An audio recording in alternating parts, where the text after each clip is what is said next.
Another day in the books here at the 49ers practice field. No fans today, so it seemed a little bit lower energy just because you didn't have all that yelling coming from the crowd. And the 49ers offense, really struggled again against this defense. Now, I will say that Brock Purdy was much sharper than he was on day one of practice. Purdy, 6 of 11 today, a lot of crisp strikes down the field for Brock Purdy. The arm strength is there. And the 49ers, again, same theme as yesterday, can breathe easy because of that.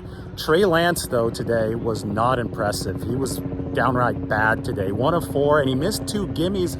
This has been the issue with Trey Lance throughout his time with the 49ers. He's got to be able to make those shorter throws. One, Robert Beal Jr. had kind of peeled off of that defensive end position, was in the face of Trey Lance, but he's got to hit Braden Willis, the tight end, who was only 5 yards away, threw it into the ground. Missed another gimme just before that, and on both of those passes right after, not good body language from Trey Lance. Looked defeated, and you could see in the numbers, the 49ers only had him throw 4 times today. Purdy had 11 attempts. Sam Darnold had 7. Darnold, probably the 2 biggest passes of the day today for the 49ers. One was an insane one-handed catch by Juwan Jennings on a crossing pattern, but also a good throw from Sam Darnold right where it needed to be.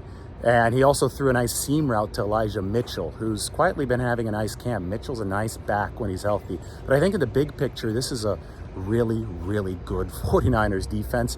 They're making life hard for these quarterbacks. The pads come on Monday. There's going to be on Monday. There's going to be a day off on Saturday. 49ers back out here on Sunday, and Kyle Shanahan is going to want to see more energy out of his offense because the defense is definitely winning right now. Yes, Brock Purdy made progress. Yes, Brock Purdy is the 49ers' clear top quarterback. Trey Lance is, sliding. It hasn't been two bad days now for Trey Lance. Yesterday it wasn't impressive.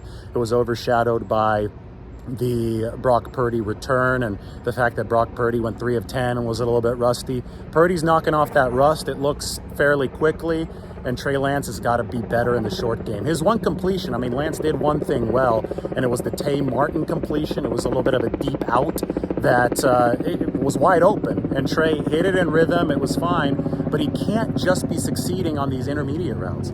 He's also got to be in a position where he's converting the bread and butter short routes. If he doesn't do that, then the offense gets too far behind schedule. 1st and 10 turns into 2nd and 10. There's a lot of pressure in 2nd and 10, and I think that's the primary frustration right now with Trey Lance. So far, I think in camp we've seen Brock Purdy and Sam Darnold are the 49ers' 2 best quarterbacks, and Trey Lance has got to pick it up over the course of the past 2 days. He has just been missing too many of those short throws. 49ers defense, though, performing well. I'll have a little bit more on them in a bit. I know I talked about them a lot last night, but I think we need to get into more detail on that 49ers defense because, if this continues as pads come on, I think they're going to really start opening even more eyes. And then we talk about 49ers quarterbacks in this offense against a vaunted defense.